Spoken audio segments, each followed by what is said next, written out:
नमस्कार, तेजस्विनी कार्यक्रम में आप सबका स्वागत है। मैं हूं ममता चोपड़ा। वक्त गुजरता रहता है और गुजरते वक्त के साथ बहुत कुछ बदल भी जाता है, लेकिन बहुत सारी ऐसी चीजें होती हैं जिन्हें हम अपने दिल की तहों में समेट कर सहेज कर इस तरह रखते हैं कि जब बदलते वक्त के साथ वो धूमिल होती हैं तो हमारे दिल में एक कसक सी पैदा कर जाती है। दादी नानी की कहानियां भी ऐसी ही एक चीज हैं जिन्हें हम अपने दिल में समेट कर तो रखते हैं, लेकिन वक्त के साथ ये कहीं ना कहीं हमारे हाथों से मानो छूटती जा रही हैं। लेकिन ये कहानियां कितनी महत्वपूर्ण हैं, क्योंकि ये तो हमें हमारी जड़ों से जोड़ती हैं। हमारे मूल्यों, संस्कृति, परंपराओं की झलक प्रतिबिंबित होती है इन्हीं कहानियों में, जो कह सकते हैं कि पीढ़ियों को पीढ़ियों से जोड़ती हैं। और आज की हमारी मेहमान कहानियों से ही जुड़ी हैं। आप कहानी कहने की परंपरा को जीवंत रखने के साथ साथ विश्व भर के कहानीकारों को या कथावाचकों को भी एकजुट करने का काम कर रही हैं। हमारे साथ है मशहूर कथावाचक, लेखिका और भारत देश के इकलौते अंतर्राष्ट्रीय कथावाचन महोत्सव की आयोजकों में से एक शगुना गहलोत। कहानियों की सतरंगी दुनिया, कहीं हंसी खुशी मस्ती की उमंग तो कहीं जीवन की कटु वास्तविकताओं से रूबरू कराती कहानियां। इन्हीं कहानियों की दुनिया को आज की व्यस्तताओं से जूझती जिंदगी में जगह देने की और इनके जरिए लोगों को जोड़ने की कोशिश में लगी हैं शगुना गहलोत। विदेश से पढ़ाई कर INTACH, UNESCO, British Council, Medecins सॉ फ्रंटियर और बेल्जियम की एम्बेसी के साथ काम करते करते जब बच्चों के संपर्क में शगुना आई तो शुरू हुआ कहानियों का सिलसिला। लुप्त होती लोक कथाओं और कथावाचन की लोक शैलियों को सहेजने का ये प्रयास जा पहुंचा कथाकार तक, देश का इकलौता अंतर्राष्ट्रीय कथावाचन महोत्सव। कहानियों के साथ साथ शगुना ने साहित्य महोत्सव घुमक्कड़ नारायण की शुरुआत की, जो देश के छोटे छोटे शहरों और उन संस्थानों में बच्चों तक किताबें लेकर पहुंचता है जहां बच्चे इनसे वंचित रहते हैं। विभिन्न विषयों के अलावा शगुना महात्मा गांधी, पंडित दीनदयाल उपाध्याय जैसी प्रेरणादायक शख्सियतों की कहानियां भी जरूर सुनाती हैं। उन्होंने कहानियों की किताब की श्रृंखला भी शुरू की है, जिसके तहत पहली किताब हिमालय में बसे क्षेत्रों और देशों की कहानियां बयां करती है। शगुना का प्रयास है कि कथावाचन को स्कूल पाठ्यक्रम में भी स्थान मिले। वो टीचर्स को भी इस कला में ट्रेनिंग दे रही है। कोशिश यही है कि नाटक से अलग कथावाचन को एक अलग विधा के तौर पर पहचान मिले। भारत की समृद्ध लोक कथा की परंपराओं को पुनः जीवित करने वाली मशहूर कथावाचक और लेखिका शगुन गहलोत ही है हमारी आज की तेजस्विनी। तो आइए आज सुनते हैं शगुना की खुद की कहानी उनकी जुबानी। शगुना, बहुत बहुत स्वागत है आपका तेजस्विनी में। बहुत बहुत शुक्रिया आपका हमें बुलाने के लिए। शगुना, आप कहानी सुनाती हैं, लेकिन अगर हम आपके जीवनी पर एक नजर डालें तो पाते हैं कि आपने MA किया, कॉमनवेल्थ स्कॉलर रही, आपने भारत में भी शिक्षा ग्रहण की, फिर विदेश में जाकर भी शिक्षा ग्रहण की। और जाहिर है कि इतनी पढ़ाई कोई कहानी सुनाने के लिए तो नहीं करता। तो ऐसे में ऐसा क्या हुआ कि जिसने आपको कहानियों की ओर मोड़ दिया? जी, ये बात तो सही है कि पढ़ाई मैंने काफ़ी आगे तक करी और करी भी गणित में, तो अच्छा। वो कहानी कहने से काफ़ी दूर पड़ता है। पर बचपन से हमारे जैसे माताजी पिताजी सब ने सिखाया था कि जो दिल चाहे उसको आप फॉलो करें, तो वही करते गए। पहले लिटरेचर साहित्य में इंटरेस्ट था तो हिंदी साहित्य, अंग्रेजी साहित्य पढ़ा, फिर गणित में रुचि हुई तो उससे पढ़ते रहे और फिर इंग्लैंड तक गए पढ़ने को। उसके बाद एक मन था कि वापस देश में आए और कुछ देशवासियों के साथ काम करें, और तभी मैं जुड़ी आपके संस्कृति को वापस लाने के लिए, जो चीज़ें लुप्त होती जा रही हैं। और उनमें से एक चीज़ थी कहानियाँ, और जो स्पेशली आपकी लोक कहानियाँ हैं, जो फोक टेल्स हैं। क्योंकि हम जब वर्कशॉप्स वगैरह करते थे बच्चों के साथ, और उनसे हम कभी भी पूछते थे कि आप अपनी कोई कहानी बताएं अपने लोकल विलेज की, गांव की, तो वो आपको बताते थे सिंड्रेला की कहानी, रेड राइडिंग हुड की कहानी, पर अपनी लोकल कहानी उन्हें कुछ नहीं पता होती थी। तो वहाँ से हुआ एक सिलसिला शुरू कि हमने तो बचपन में बहुत कहानियाँ सुनी थी, तो ये आगे दूसरी जनरेशन को, जो नई जनरेशन, नई पीढ़ी आ रही है, उसको कैसे ले जाएं। तो हमने खुद इकट्ठा करना शुरू किया। फिर एक फेस्टिवल शुरू किया जहाँ पे हम हिंदुस्तान की, क्योंकि हिंदुस्तान में बहुत तरीके की कहानियाँ कहते हैं, अलग अलग प्रांत की अलग अलग कहानियाँ। जी जी, जैसे पांडवानी एक अलग शैली हो गई, अगर पोवाड़ा देखें महाराष्ट्र में एकदम अलग शैली है, आला उदल देखें आप, या केसर सागा देखें लद्दाख का, तो इतनी शैलियाँ हैं। पर कुछ तो अभी चल रही हैं, कुछ लुप्त होती जा रही हैं। तो एक फिर वही हुआ कि लाते हैं एक मंच जहाँ पे हम भी कुछ कहानियाँ सुनाते हैं जो कि थोड़ा नानी दादी के स्टाइल की होती है, और कुछ वो जो एकदम ट्रेडिशनल परफॉर्मेंस स्टाइल की होती है, और वहीं से बस सिलसिला शुरू हुआ हमारा। अच्छा, और लेकिन जब हम बात करते हैं कहानियां सुनाने की, तो ये भी तो है ना शगुना की, देखें तो हमारे आसपास तो कहानियां बिखरी ही रहती हैं, फिर चाहे हम उन्हें टीवी के जरिए देखें, इंटरनेट के जरिए देखें, मोबाइल पे देखें, कंप्यूटर पे देखें, ये सब तो किंडल आ गया है, किंडल पे आप पढ़ सकते हैं। तो फिर ये कथा वाचन क्यों, इसकी तरफ रुझान क्यों? इसका रुझान इसलिए भी था क्योंकि हमारा बचपन में, अगर मैं if I go back to my बचपन में, तो हमारी नानी बहुत कहानियाँ सुनाती थी और मेरी माँ भी बहुत कहानियाँ सुनाती थी, और रात को जैसे होता है कि सुलाने के समय एक कहानी सुनाई जाती थी, और मैं और मेरी बहन तीनों हम एक साथ ही सोते थे। तो एक बीच वाली जो हमारी बहन थी प्रार्थना, उन्हें कहानियों का बड़ा शौक था। तो अब माँ बेचारी थकी हारी आती थी सोने को और वो बोले कहानी सुनाओ। तो एक फेवरेट कहानी उनकी होती थी कि आले बाले चुनु मुनु। तो एक ये गायें थी, उनके 4 बछड़े थे, तो उनको कैसे सुरक्षित एक कमरे में छोड़ के जाती थी जब वो चारा चरने, और बोल के जाती थी कि जब तक मैं वापस ना आऊँ और मैं ना बोलूँ कि आले टटिया ना खोलो, बाले टटिया ना खोलो, तब तक आप दरवाज़ा नहीं खोलेंगे। तो एक कहानी थी, तो माँ हमेशा सुनाती थी और ये रोज़ बोलती थी कि वही कहानी सुनाए। अब माँ थकी हारी बेचारी सो जाती थी। अब सो गई तो उन्हें जहाँ छोड़ा कि अभी सियार आएगा, और जब वो उनको बोला अरे कहानी सुनाओ, तब तक सियार खा के जा चुका होता था। तो हमें कहानी पूरी पता होती थी, पर उन्हें बोला जाता था कि नहीं आप बीच में भूल गई, ये भी आता है। तो सिलसिला तो वहीं से शुरू था कि बचपन से एक रुचि थी। अगर नाश्ते का बोल रखता था, एक गोल्डीलॉक्स एंड द 3 बेयर्स की कहानी है पॉरेज की, तो मैं अपनी बहनों को परेशान करती थी कि मैं पॉरेज तभी खाऊंगी जब आप वो कहानी सुनाएंगे। तो वो बहुत रुचि, बहुत इंटरेस्ट रहा उसमें।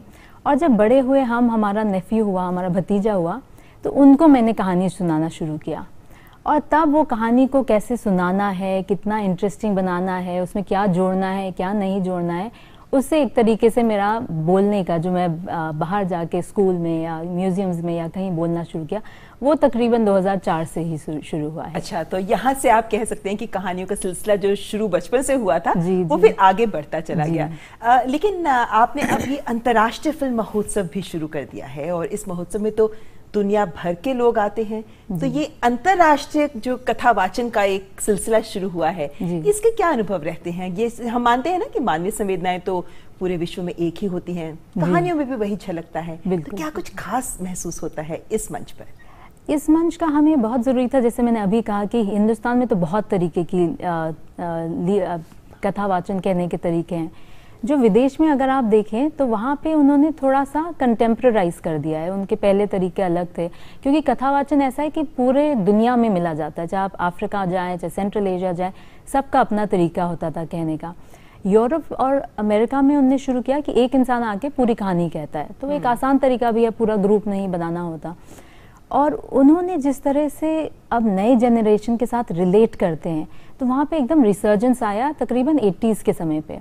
और हिंदुस्तान में अभी वो कंटेम्परराइजेशन नहीं हुआ है, जो कि एक तरीके से अच्छी भी बात है और कई बार बुरी भी होती है, क्योंकि नया जनरेशन फ़ोन पे देखता है, जैसे आप कह रहे थे, या टीवी पे देखता है, तो उनका एक अंडरस्टैंडिंग ऑफ कहानी सुनना अलग है। तो अंतर्राष्ट्रीय इसीलिए था कि हिंदुस्तान के कथावाचक भी देखें कि बाहर क्या हो रहा है, और बाहर वालों के लिए भी बहुत ज़रूरी था कि हिंदुस्तान का जो इतना बढ़िया कथावाचन का तरीके हैं वो भी देखें, और एक समृद्ध संस्कृति है हमारे यहाँ कथावाचन की, उससे वो रूबरू हो सकते हैं। लेकिन ये बताइए हमें शगुना कि जब हम बात करते हैं कहानियों की, तो भाई हर उम्र के लोगों को कहानी बहुत पसंद होती है। हमें तो आज भी कॉमिक्स पढ़नी मेरे को तो बहुत पसंद है। लेकिन जब आप कहानी कहती हैं, तो आपको ये कोई फर्क महसूस होता है? बच्चे, बड़े, बूढ़े, सबकी क्या प्रतिक्रियाएं, कैसे वो एंजॉय करते हैं कहानी? हाँ, थोड़ा सा फ़र्क करना पड़ता है बच्चों और बड़ों के लिए। जैसे बड़ों के लिए आप एक लंबी कॉम्प्लिकेटेड कहानी बता सकते हैं कि वो तकरीबन 1 घंटे तक एक कहानी आप चला सकते हैं। बच्चों के लिए थोड़ा अटेंशन स्पैन का रहता है, तो आप 15 मिनट, आधे घंटे में कहानी ख़त्म करते हैं। और बच्चों को बहुत पसंद आता है अगर बीच में थोड़ी आवाज़ें आप निकाल दें। तो अगर बर्तन गिरा या ठकठकाना है दरवाजे का, तो अगर उसके आप आवाज़ निकाल दें तो बच्चे एकदम सुनते हैं, या शेर आया तो आपने आवाज़ निकाल दी शेर की, और बड़े लोग एकदम चुपचाप पूरी कहानी लग के सुन सकते हैं। तो थोड़ा सा आपको ऑडियंस देखकर अपनी कहानी बतानी पड़ती है। पर कई बार आप कहानी कहते हैं तो आपको लगता है बच्चे सुनेंगे, पर आप देखते हैं कि ऑडियंस में बड़े लोग बच्चों को छोड़ देते हैं और खुद ऐसे बैठ के कहानी सुनते रहते हैं कि अंत में क्या हुआ। बिल्कुल। और आपने लेकिन एक साहित्य से भी जुड़ी हुई हैं, आप लेखिका भी हैं खुद आपकी, उसकी बात भी करेंगे, लेकिन घुमक्कड़ नारायण नाम से आपने एक ट्रैवलिंग लिटरेचर फेस्टिवल भी शुरू किया है जो दुनिया में घूमता है अलग अलग जगह पर। ये घुमक्कड़ नारायण जो नाम है, बड़ा रोचक नाम है ये, इसके पीछे भी कोई कहानी है? जी, कहानी तो है। एक्चुअली थोड़ा सैड से लेके हैप्पी भी हो सकती है। हमारे पिताजी नहीं रहे थे 2009 में, और हमारे को जो किताब पढ़ने का शौक़ था वो उन्हीं ने जागृत किया था। तो वो थे NIVH करके एक ब्रेल इंस्टीट्यूट है, तो वहाँ पे ट्रांसलेशन सारे एडिटर थे, तो उनने सारे ब्लाइंड के लिए ट्रांसलेट करी थी किताबें। उससे पहले वो पढ़ नहीं सकते थे खुद, तो उनको ट्रांसलेट किया रामायण महाभारत को। तो वो हमारे लिए भी किताबें लेकर आते थे। तो तब तकरीबन आती थी, एक चंदा मामा होती थी कहानी किताब, नंदन और चंपक होती थी, और वो महीने में एक बार आती थी। तो महीने के एक जो पहले या जिस भी दिन आती थी वो लाते थे, और हम तीनों बहनें इंतजार करती थी कब किताब आएगी। वैसे आपकी ये जो बात कह रही है ये हर घर की कहानी होती थी शायद, और जब ये महीने के पहले दिन आती थी तो सब लपकते थे, और जिसके हाथ में आती थी वो छुपा भी लेता था। वो मिलती नहीं, थैंकफुली 3 किताबें थी और हम 3 बहनें थे। तो मुझे मिलती थी चंपक, मेरी बीच वाली बहन को मिलती थी चंदा मामा, और सबसे बड़ी वाली पढ़ती थी नंदन। और मैं थोड़ी छोटी थी, तो जब मैं इनिशियली पढ़ना शुरू करती थी तो उसमें चंपक में बहुत सारे चित्र होते थे। तो जैसे आप कॉमिक का कह रही थी, तो मैं चित्र देख के कहानी समझ लेती थी। और वो जब चंपक मैंने कुछ साल बाद पढ़ी तो मुझे लगा ये कहानियाँ तो बहुत अलग थी। अच्छा। पर सिलसिला वहाँ से शुरू हुआ कि पिताजी ने पूरा, आप कभी भी किताब के लिए बोलने पैसे चाहिए तो कभी मना नहीं करते थे। 2009 में जब वो नहीं रहे तो हमें ऑफकोर्स जैसे सबको ये महसूस होता है कि अब इनको याद कैसे रखा जाए। तो हमें यही था कि हमें तो उन्हें कहानियाँ सुनाते थे और किताबें दिलाते थे, तो क्यों ना यही हम आगे जाके बच्चों के लिए भी करें। तो नारायण, उनका पूरा नाम था ठाकुर विश्व नारायण सिंह, तो नारायण उनका बीच का नाम था। और नारायण आप देखें माइथोलॉजी में तो नारायण ऐसे हैं जो हर जगह घूमते रहते हैं जी। और घुमक्कड़ का मतलब ये है कि घूमने वाले। तो घुमक्कड़ नारायण एक ऐसे व्यक्ति हैं जो कि आप हो सकती हैं, मैं हो सकती हूँ, जो घूम घूम के सब तरफ जाते हैं और कहानियाँ फैलाते हैं। तो बस घुमक्कड़ नारायण वहीं से निकला। वहीं से निकला। तो ये कथाकार और घुमक्कड़ नारायण में क्या फर्क लेकर चलते हैं? तो घुमक्कड़ नारायण है हम जो कहते हैं साहित्य पे है। तो आप किताब लेकर, उसमें किताब से लेकर आप कहानियाँ कहते हैं या पढ़ते हैं या वर्कशॉप करेंगे या इलस्ट्रेशन करते हैं। जो कथाकार है उसमें किताब बिल्कुल नहीं छूते हैं। आप बिना किताब लिए, आप चाहे शेक्सपियर की स्टोरी करें, पर बिना किताब के आप वो पूरा परफॉर्मेंस जैसा करते हैं। तो वो थोड़ा सा स्लाइट डिफरेंस है दोनों में। जब आप कहानियों की बात करते हैं तो जाहिर है कि जिंदगी की वास्तविकताएं कहानियों से बहुत दूर होती हैं, कटु होती है वास्तविकताएं जिंदगी की, और कहानियां आपको एक अलग ही दुनिया में ले जाती हैं। क्या आपको लगता है, कभी महसूस हुआ शगुना, जब आप इतने बच्चों के बीच में कहानियां कहती हैं, इतने लोगों के बीच में कहानियां कहती हैं, कि आज के दौर में भी महत्वपूर्ण है ये कहानियां कहना, ना केवल मात्र सुनना या देखना अलग अलग माध्यमों के जरिए, बल्कि आज के बदलते दौर में आपका क्या एहसास होता है कि क्यों महत्वपूर्ण है ये कहानियां सुनाना? हम ज़्यादातर जो कहते हैं वो लोक कथाएं कहते हैं, और कई बार लोग बोलते हैं कि ये लोक कथाएं आज की ज़िंदगी में क्यों सिग्निफिकेंस रखती हैं, अब तो ये पुरानी हो गई। पर लोक कथाएं ऐसी बनी थी कि उनका आज भी सिग्निफिकेंस आप देख सकते हैं। तो अगर, और बहुत रिसर्च भी हुआ है इन सब पे, तो जैसे जहाँ पे कहा जाता है कि भेड़िया बछड़े को उठा के ले गया, या जैसे मैं अभी वो कहानी बोल रही थी कि वो गाय बोल के जाती है कि सियार आ जाएगा तो आप अंदर रहिएगा, उसमें एक मैसेज है कि जहाँ आप कह रहे हैं अपने बच्चों को कि आप थोड़ा सा सेफ रहें। बहुत सारे सियार, बहुत सारे भेड़िए हैं दुनिया में जो आपको पकड़ने आ सकते हैं। तो वो एक जानवर के माध्यम से एक मैसेज छोड़ जाते हैं। और लोक कथाएं ऐसी बताई जाती थी कि उसमें कभी बोला नहीं गया कि मॉरल ये है। आजकल जैसे आप किताबों में देखेंगे मॉरल स्टोरीज आ जाती है तो उसमें बता देते हैं ये मॉरल है, पर उसमें वो कहानी इतने मजेदार तरीके से बोल जाते थे कि उसमें आप 4-5 उसमें से आप लेसन ले सकते थे। और वो भी बातों बातों में, खेल खेल में एक तरीके से वो लेसन कन्वे हो जाता था। वैसे अपने दर्शकों को ये जरूर बता दें कि ब्रेक के लिए हम यहाँ रुकने वाले हैं, लेकिन ब्रेक के बाद जब हम वापस लौटेंगे तो सबसे पहले शगुना से सुनेंगे एक कहानी। आप बने रहें हमारे साथ, देखते रहें तेजस्विनी।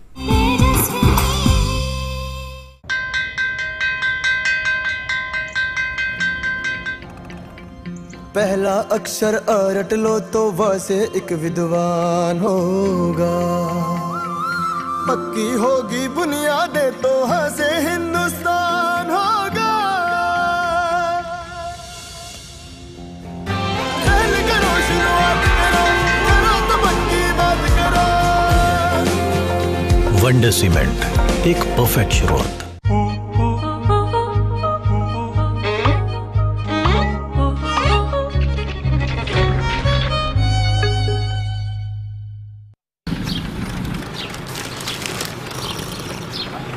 लो जी, चांदपुर में कोल्ड स्टोरेज के निर्माण को मिली हरी झंडी। भाई ये तो हमारे लिए अच्छा है, लेकिन सरकार को ये कैसे पता चला कि हमें कोल्ड स्टोरेज की जरूरत है? यहाँ से इकट्ठा किए गए डेटा से सरकार के पास जो आंकड़े आते हैं उसी के आधार पर पूरे देश में विकास के लिए जरूरी फैसले लेती है। भाई फिर तो हम सबको सरकार के ऐसे कामों में साथ देना चाहिए, क्यों भाइयों? हाँ बिल्कुल देना चाहिए। तो आइए हम निभाएं अपनी जिम्मेदारी, हो रही आर्थिक गणना में दें सही जानकारी।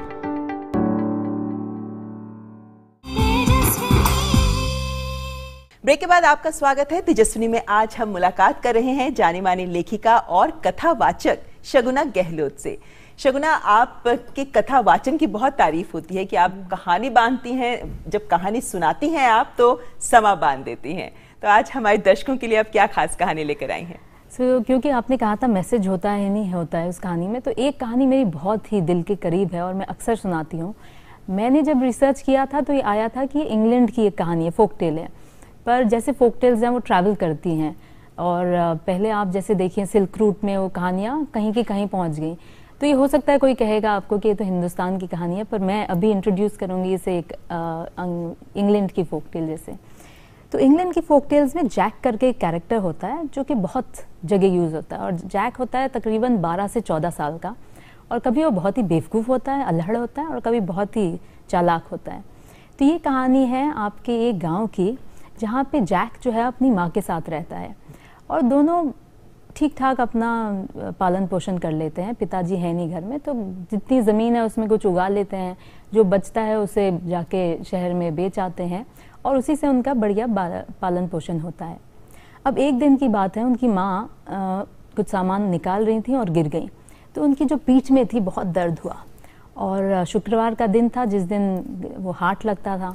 तो उन्होंने जैक को बोला कि जैक सुनो, मेरी तो पीठ में बहुत दर्द है, तुम थोड़ा अकेले चले जाओ और ये थोड़ा चीज़ पड़ा है इसे बेच आओ, और जो पैसे बचे उससे थोड़ा नमक चीनी ले आना, और पैसे जो बचेंगे उसका तुम कुछ खर्च करके अपने लिए सामान खरीद लेना। अगर 12-14 साल के बच्चे को आप बोलें कि आप अकेले जा रहे हैं बाज़ार में कुछ खरीदने और कुछ बेचने, तो उनको तो बड़ा ऐसा लगता है हम कुछ बड़े बन गए।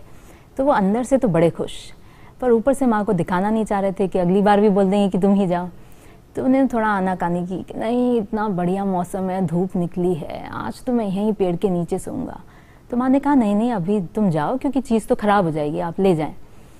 तो उन्होंने दूसरी बार भी सोचा कि मना करूं, फिर उन्होंने कहा कहीं ऐसा ना। माँ बोले ठीक है रुक जाओ। तो अच्छा आप कह रहे हो तो मैं जाता हूँ।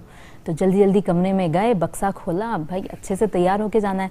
तो उन्हें जितने कपड़े थे सब बक्से से निकाले और एक जैकेट मिला, तो जैकेट अपना पहन लिया। फिर देखा ये तो अच्छा है, थोड़ा सा पैबंद था पर माँ ने बड़े अच्छे से उसे सुंदर बना दिया था।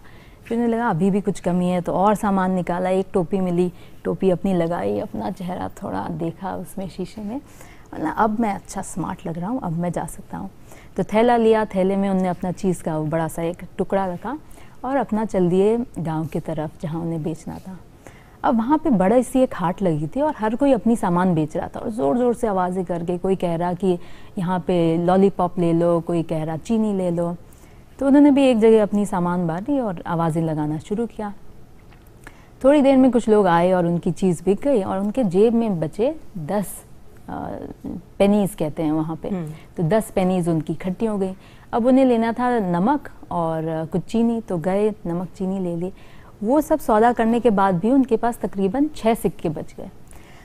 अब उन्हें लगा ये तो बहुत पैसा है, मैं तो एकदम रईस हो गया। तो उन्होंने बोला चलिए देखते हैं और क्या खरीद सकते हैं। तो जहाँ जाए सब जैक को बुलाए, जैक आओ मैं तो लेकर आया हूँ आइसक्रीम, दुनिया की सबसे बेहतरीन आइसक्रीम, मेरे पास चॉकलेट फ्लेवर है, ऑरेंज फ्लेवर है, कौन सी चाहिए। जैक बड़े खुश, जाए पास में, पर जैसे ही पास में गए तो उन्होंने देखा उस पर लिखा था 7 पेनीज़ की एक आइसक्रीम। तो पास जाके थोड़ा खांसते हुए एक्टिंग करी कि नहीं मेरा तो गला ख़राब है, मैं अगली बार आके लूँगा, क्योंकि पैसे थोड़े कम थे। तो ऐसा करके वो 4-5 दुकानों पे गए जो चीज़ें उन्हें खरीदनी थी, पर हर जगह जो सामान था वो उनके 6 पेनी से ज़्यादा महंगा था। तो पूरा जब हाट क्रॉस कर लिया तो आखिरी जगह एक आए तो एक सज्जन वहाँ पे अपना बोर्ड लगा रहे थे और उस पर लिखा था पपीज़ फॉर सेल। अब उनके घर में शीप थी, गायें थी, पर कोई भी पपी नहीं था। तो उन्होंने बोला भाई देखते हैं क्या है। तो वो खड़े होके देखने लगे तो कुछ नहीं था। उन्होंने बोला भाई कहाँ है? तो उन्होंने बोला रुको 2 मिनट में बुलाता हूँ। उन्हें सीटी बजाई तो माँ बाहर से निकली और पीछे पीछे 6-7 सफ़ेद रुई के गोले, पपीज़ तो ऐसे ही होते हैं वाइट एकदम ना, रोल करते हुए एक दूसरे के कान खींच रहे, कोई पूंछ खींच रहा। और वो बाहर निकले तो जैक तो वहाँ 10-15 मिनट देखते ही रह गए उनका खेल। तो फिर सेल्समैन ने थोड़ा खखारा और बोला कि भाई अगर लेना है तो बताइए, सौदा करते हैं। अब जैक ने जेब में हाथ डाला, थे 6 पेनीज और उन्हें पता था यहाँ सब कुछ अब महंगा है। तो सेल्समैन बोला कोई बात नहीं जैक, हम सौदा करेंगे, पहले पसंद तो करो कौन सा चाहिए। तो जैक ने बोला वो जो सबसे पीछे वाला है ना वो मुझे पसंद है। तो उन्होंने बोला हाँ वो पीछे से तीसरा। तो उन्होंने नहीं नहीं पीछे वाला, पीछे से दूसरा। सेल्समैन ने बोला। तो नहीं नहीं सबसे पीछे वाला। तो सेल्समैन ने जैक को देखा, सारे पपीज़ को देखा, 2-3 बार घूरा और बोला तुम सबसे आखिरी वाले की बात कर रहे हो? तो उन्होंने हाँ सबसे आखिरी वाले की है। तो आपने ध्यान से देखा नहीं शायद, वो पपी तो 3 पैर का है, उससे तो ढंग से दौड़ते भी नहीं बनता, तुम यंग बच्चे हो, तुम्हारे साथ कहाँ वो पीछे पीछे आएगा। तो ऐसा कहने पे जैक ने अपना पैर रखा फेंस पे और अपनी जो ट्राउजर्स थी वो रोल करके ऊपर दिखाई, उनका लकड़ी का पैर था। ओह। और उन्होंने कहा कि इसको मेरे से अच्छे कौन जानेगा, क्योंकि मैं जैसे स्थिति में हूँ ये वही स्थिति में है। तो मेरे पास पैसे तो कम है, पर अगर आप 6 पेनीज में दे दें तो इसको मैं ज़रूर लेके जाऊँगा और अच्छा ख्याल रखूँगा। तो सेल्समैन थोड़े भावुक हो गए। उन्होंने कहा मैं तो ये 3 पैर के कुत्ते को कोई नहीं ले जाता, तो मैं तो सड़क पे छोड़ देता, तुम अगर ले जाओगे और ख्याल रखोगे तो तुम ले जाओ। तो उन्होंने पपी उठाया, जैक को दिया और जैक ने उठाया और पपी ने पूरा उनका मुंह चाट लिया। और उसके बाद से वो दोनों खुशी खुशी एक घर में रहने लगे। क्या बात है, बहुत खूबसूरत कहानी थी शगुना। और समानुभूति और सहानुभूति इन 2 चीज़ों को विदित करती है ये कहानी, बहुत ही खूबसूरत। और इसमें मैं बस ये कहना चाहूँगी कि आपको इसमें कहना नहीं पड़ता, वो इमोशन आप खुद मतलब जो भी सुनता है वो अपने आप पकड़ लेता है। बिल्कुल बिल्कुल जी। मतलब आपकी कहानी सुनने के बाद मेरा मन हो रहा है कि मैं 2 मिनट बैठ के सोचूं इस कहानी के बारे में, कितना कुछ कह गई ये कहानी वाकई। लेकिन शगुना आपने तो कहानी कहने का दायरा और बढ़ा दिया है, आप टीचर्स को भी ट्रेन करती हैं कि स्टोरी टेलिंग कैसे की जाती है। आपको क्यों लगता है या क्यों महसूस हुआ ये कि टीचर्स को भी ये सिखाया जाना चाहिए? क्योंकि जैसे गणित जैसे सब विषय हैं या विज्ञान जैसे विषय हैं, वहाँ पे हम मानते हैं कि स्टोरी टेलिंग की क्या जरूरत है उसमें। आपको कैसे महसूस हुआ कि हाँ उनको भी ये कला आनी चाहिए? ये कला आनी चाहिए 2-3 तरीकों से। कि एक तो जो आप सब्जेक्ट पढ़ाते हैं, चाहे वो आप हिस्ट्री पढ़ाते हैं या गणित पढ़ाते हैं, कई बार वो सब्जेक्ट बहुत बोरिंग हो जाते हैं। कि अगर हिस्ट्री पढ़ रहे हैं, अशोक की कहानी है, तो अगर आप उसे कहानी के तरीके से बताएं, ना कि ये कह के कि इस सन में वो आए थे, इतनी उन्हें लड़ाई लड़ी, तो बच्चों के लिए याद रखना मुश्किल रहता है। पर अगर आप इसे कहानी के तरीके में बताएं कि अशोक बचपन में ऐसे थे और माँ के साथ ऐसे अल्हड़पना करते थे, तो बच्चे को कहानी लंबे समय तक याद रहेगी। दूसरा है कि एक स्टोरी टेलिंग एक कहानी मतलब बहुत चीज़ें सिखाती है। कि एक तो अगर आप बैठ के सुनते हैं तो आपको सुनने की शक्ति उससे आती है कि आप दूसरे की बात भी सुनेंगे। सो वो आजकल बहुत ज़रूरी है कि हर कोई कहना चाहता है, कोई किसी का सुनना नहीं चाहता। ये पेशेंस भी डेवलप होती है, पेशेंस डेवलप करता है। फिर अगर आप ट्रेन करेंगे तो उन्हें कम्युनिकेशन आता है कि आप कैसे कम्युनिकेट करेंगे। अगर आपको कोई भावना बतानी है या किस बात पे आपको एम्फसाइज करना है, तो वो कम्युनिकेशन स्किल्स भी सिखाता है। और तीसरी बात, जैसे हमने आप बात करी थी, घुमक्कड़ नारायण से हमने शुरू किया था और हम जाते थे अंडर प्रिविलेज स्कूल्स में जहाँ लाइब्रेरीज नहीं है, किताबें नहीं है। तो बहुत समस्या थी कि बहुत स्कूलों में या तो किताबें नहीं थी या किताबें थी तो वो बंद रहती थी, क्योंकि वो निकाल दें और बच्चे फाड़ दें तो फिर टीचर की रिस्पॉन्सिबिलिटी होती थी। तो तभी आया कि भाई ओरल स्टोरी टेलिंग तो हमेशा से हमारे देश में था, तो क्यों ना उनको एक बार कहानी सुनने का मज़ा दे दें, तो फिर वो जाके किताब भी उठा के पढ़ेंगे। तो वही है कि अगर बच्चे कहानी सुनेंगे तो आगे सुनाएंगे भी, किताब भी पढ़ेंगे, और एक बार पढ़ने की अगर उसमें इंटरेस्ट आ गया तो साइंस भी अच्छे से पढ़ेंगे, मैथ्स भी अच्छे से पढ़ेंगे। बिल्कुल। आप ये ज़रूर बताइए हमें कि जैसे आप यूनिवर्सिटी के भी स्टूडेंट्स को जाकर कहानियाँ सुनाते हैं, अलग अलग उम्र के बच्चों को कहानियाँ सुनाते हैं, कोई ऐसे यादगार घटना आपको याद है जहां आपने कहानी सुनाई हो और बच्चों ने कोई ऐसी प्रतिक्रिया या ऐसे विचार सामने रखे हो जिनको देखकर आपको भी लगा हो कि वाकई सफल हो गया कहानी सुनाना? बड़े वालों में जब आप कहते हैं तो वो लोग को लगता है अच्छा ये भी कोई प्रोफेशन हो सकता है कि हम भी ऐसा कर सकते हैं, और फिर वो पूछना चाहते हैं कि भाई कहीं ड्रामा का क्लास होता है, कहीं कर सकते हैं। और जब हम छोटे बच्चों को सुनाते हैं बोलते हैं तो हमें आता है, मैं भी एक कहानी सुना सकता हूँ। तो वो जो कहानी कहने का एक माध्यम है वो हम सब में जीवित है, बस जब हम बड़े होते जाते हैं वो हम खोते जाते हैं। तो अगर मैं छोटे बच्चों को यहाँ किसी कहानी सुनाऊँ तो वो लपक के आ जाएंगे 2-4 कि हम भी कहानी सुनाते हैं।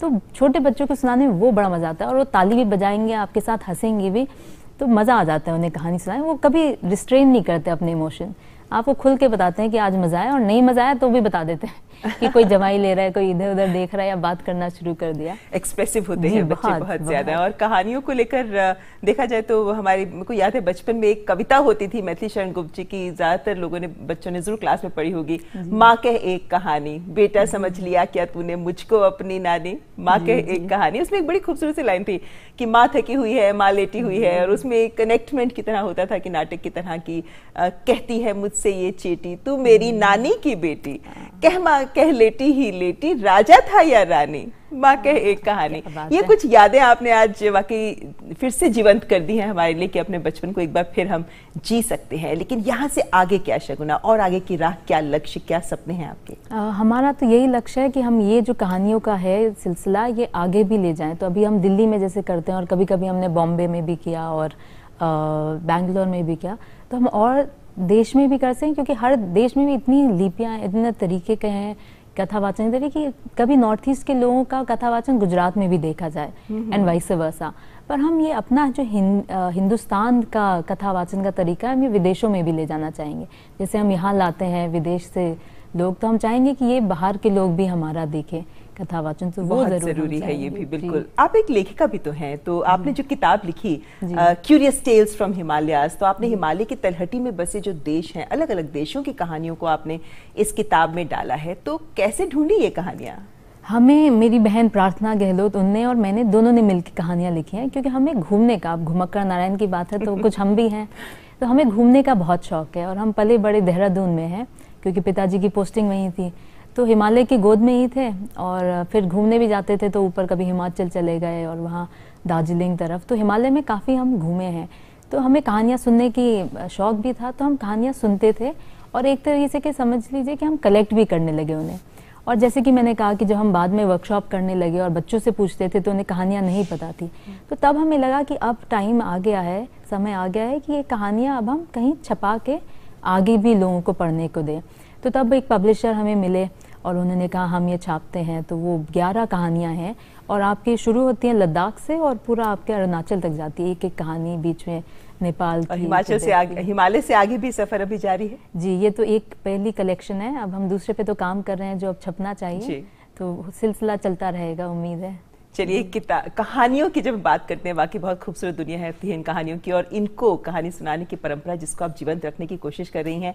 उम्मीद करते हैं कि आपकी ये कोशिश बहुत दूर तक प्रभाव डालेगी, और हमारी ढेरों शुभकामनाएं आपके साथ। बहुत बहुत शुक्रिया शगुना हमारे साथ बात करने के लिए। तो ये थी हमारे साथ शगुना गहलोत। आज की तेजस्विनी में बस इतना ही। अगले हफ्ते फिर हाजिर होंगे लेकर एक और तेजस्विनी अपने साथ। फिलहाल लेते हैं इजाजत,